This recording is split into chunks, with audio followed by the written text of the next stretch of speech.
morning po sa ating lahat. Nandito na naman si Ate Malo. Malo de los Santos po at tayo po ay magbigay lang po ng reaksyon sa live ni Kuya Val kanina. At marami pong umalma. Ayan, happy Friday muna sa atin lahat at sana po ay tayo po ay magkaisa at good vibes lang sana po at ito nga po sa larangan ng charity po at bilang isang kalingap. Gusto ko lang po sa inyo na yung marinig nyo yung opinion ko about po dito kay Ruel of Malalag sa Rochelle community. Alam niyo po mga kapatid, ako hindi agad-agad ako nagbigay ng reaction po dito sa panawagan ni Kuya Val na si Dudo nga daw at si Ruel ay kailangan po ng mag-handle ng community, ng Rochelle community. Dahil nga daw ay napapanahon na daw po na kailangan na pong mahiwalay na, gumawa na ng sariling community niya dahil napakalaki na nga daw ng community ng Rochelle community. Totoo po yan. At nasaksihan ko rin po na ang kapasidad ni Dudong at talaga pong napakatalino niya at sipag talaga yung kanyang mga ginagawa. Talagang kuhang-kuha niya na yung ginagawa ni Kuya Val Santos Matubang. At iyon, saksi po ako dyan dahil ako mahal ko po ang Rochelle community. Diyan ako yung natuto, paano ako nabas, lahat po ay pinagdaanan ko po sa Rochelle community mga kapatid. Ngayon po doon sa panawagan ni Kuya Val na kailangan na si Dudong, si Ruel na mag-handle na ng malaking community. Dahil nakita po yan ng kapasidad ni Kuya Val na talagang magaling si Ruel of Malalag. Kaya nga sabi nga sa amin na nanginginayang siya sa kay Ruel na lagi na lang siyang tawag doon nakadikit sa kalingap, kailangan naman daw po palawakin ang kalingap na si Ruel yun. Diba kung natatandaan yung mga kapatid, madalas yan sabihin ni Kuya Val na ang takapagmana ng kalingap, si Kalingap Rab, si Ruel of Malalag at si Papa Dan dahil isang matubang. Kung natatandaan niyo po yun mga kapatid. Siguro ngayon, naiisip na ni Kuya Val dahil siya tumatanda na po, na panahon na po na si Ruel naman po ang magdala ng isang community bilang isang sister company na mapalawak ni Ruel of Malalag ang kanyang community na para bang sister company, di ba? Na sana yung gusto ni Kuya Val na ibig sabihin na magkaroon ng sangay ang kalingap. Hindi lang puro puno. Kailangan naman daw po na sa pagkakaintindi ko po, ito ang pagkakaintindi ko po mga kapatid. Please lang po na wag tayong mambabas. Wag natin yung namnamin natin, isipin natin mabuti na ang gusto lang ni Kuya Val, magkaroon ng sanga. Mga sanga. Wag lang puro puno. Diba? Dahil ngayon po, ang kalingap, yan po ay puno. Yan po ang pundasyon ng bawat charity. Ano, mga kapatid? Yan ang pinaliliwanag ko po sa inyo mga kapatid. Dahil kasi nalulungkot po ako na marami pong hindi naiintindihan ang paliwanag ni Kuya Val na parang pinaalis sa kalingap si Ruel of Malalag. Alam niyo po mga kapatid, isa po ako ang nagmamahal sa Rochelle community. Kung alanganin si Dudong, bakit hindi ako magsasalita? Di ba po? Isa ako sa mga nagtatanggol kay Ruel of Malalag sa Rochelle community. Alam nyo yan. Pero dito sa paliwanag ni Kuya Val, nakuha ko po.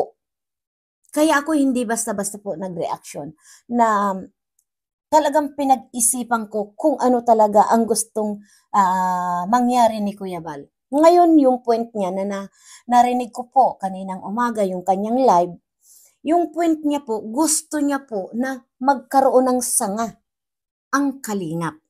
Para po ay kahit papaano ang puno, pag hindi sumasangayan po, ibig sabihin, hindi maganda ang puno. Kaya po, Pag tayo po ay maraming sangayan, ibig sabihin, healthy po yung halaman na tinanim natin. 'Di ba parang puno yun na tumaas lang ng tumaas, umangat lang ng umangat, pataas ng pataas na walang sanga. Iyan po ay mabubuhal, 'di ba? Pag hinangin po 'yan, na puno na 'yan, na pataas ng pataas ng pataas, yung tumataas lang po, 'di ba mga kapatid? Yung tumataas lang. Pero po kung ang puno na lumalaki, na yumayabong ang sanga, kahit kailan po 'yan, hindi basta-basta po 'yan, mapipigtal at mabubuhal na sanga na puno na 'yan. Iyon ang ibig sabihin, Kuya Bal, na ngayon nga po na si Ruel ay matatag na, talagang may rami ng mga sponsor na tumutulong, na naniniwala sa kanya, ng mga followers, talagang nagmamahal sa kanya, kailangan daw po si Ruel ay gumawa na ng community, Rochelle community, na matatawag pag once na kalangga. Mga kalangga, ganyan, tayo po ay, di ba ang sarap pakinggan na may sarili talagang si Dudong na community, di ba? Oh, mga kalangga, mga Rochelle community, di ba ang sarap tayo yung magre-react, parang very proud. Iyon ang gusto ni Kuya Bal na iparating dahil sayang daw po ang community ng Rochelle. 'Di ba? Na alam niyo po mga kapatid, ako naniwala dahil ipinaliwanag yan sa amin at nandyan sila Sir Borloloy, si Sir Wowlife, na hanga ako kay Sir Wowlife talaga, na talagang nanawagan siya na huwag tayong magko-cause ng mga basher. At ito naman po si Nanay Herminia, Nanay Hermi, ayan. Nanay Hermi, ako po ay nauunawaan ko yung damdamin mo, yung emosyon mo, na alam ko na mahal mo ang si Dodong at mahal mo ang community, na ikaw nga po ay nanawagan na ito po ay, ako po dito po, Nanay Hermi, ay rinirespeto ko po yung damdamin mo, yung bugso ng damdamin mo, rinirespeto ko po yan dahil bilang po nagmamahal yan sa Rochelle community at ikaw ay mahal mo si Dodong, pero po ay para sa akin po, Nanay Hermi, ay mali yung tayo po ay mananawagan sa ating mga kasamahan na sabi mo, calling all Rochelle community, please unsub Bal Santos Matubang at Tiid na Vlog and Kalinga Prab. Alam mo, Nanay Ermi, ako naiintindihan kita na dahil nadala ka sa bugso ng iyong damdamin. Pero sana po ay wag tayo yung mananawagan dahil alam naman natin simulat nanggaling pa rin sila sa Kalingap, 'di ba? Si Kuya Balpas pa rin ang dahilan kung bakit po mayroong community si Ruel of Malalag. Yun po dito ang paliwanag ko, Nanay Ermi. Please lang po na sana po ay wag tayong magpapadala sa ating mga damdamin, bugso ng damdamin natin, dahil po kung itutuusin, ang Bal Santos Matubang po ang pinagsimulaan ng lahat. Walang Rochelle community kung wala ang Bal Santos Matubang. Yun lang po, Nanay Hermi, ang masasabi ko sa iyo dahil alam niyo po, lahat tayo po ay nasashock talaga kung uunawain natin ang gustong iparating ni Kuya Bal, mauunawaan po natin. Pero kung gusto natin pong hindi unawain, hindi po natin mauunawaan. Yun lang po ang masasabi ko. Ako po, mahal ko ang Rochelle community dahil po ako dyan na nabago lahat ang buhay ko, na natuto ako, nandyan lahat po yung napinagdaanan ko, natudo akong nabas, pero po ako po ay Team Kalingap. Bilang isang Team Kalingap na nagmamahal po sa Rochelle community, sana po ay maintindihan natin po. Unawain na lang din po natin dahil sa gustong mangyari ni Kuya Bal, nandyan sila Sir Loloy, nandyan si Sir RCE Supremo, sila Wowlife, naiintindihan po nila.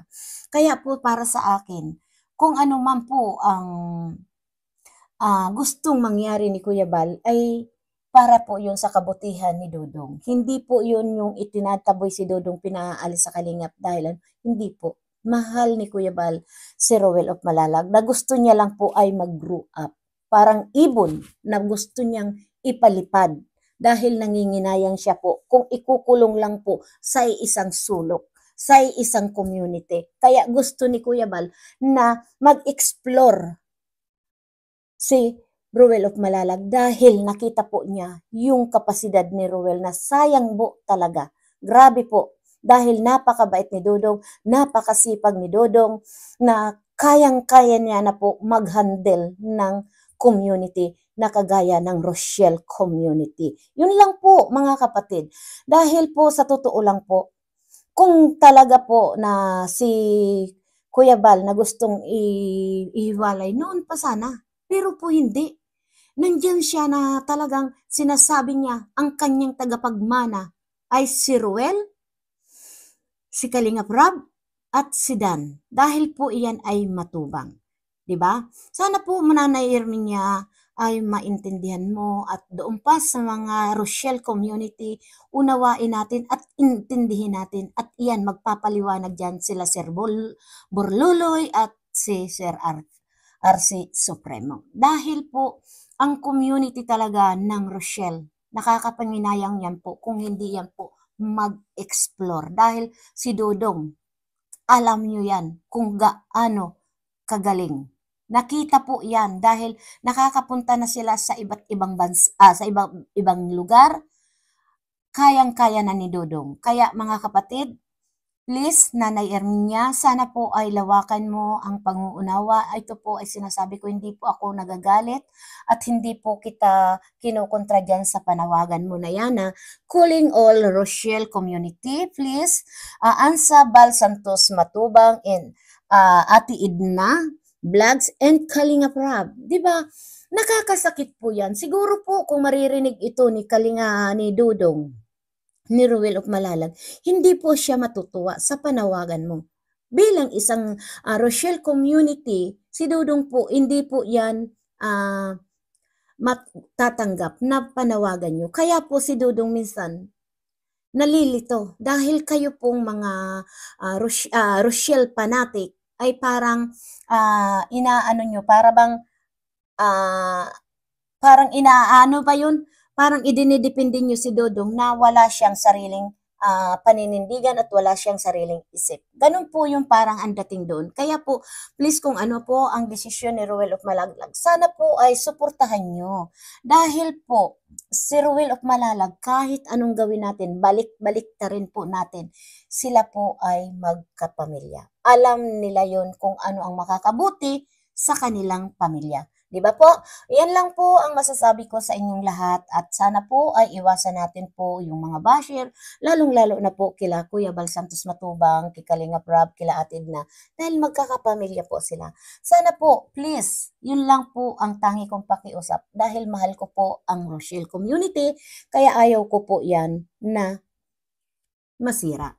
Diba?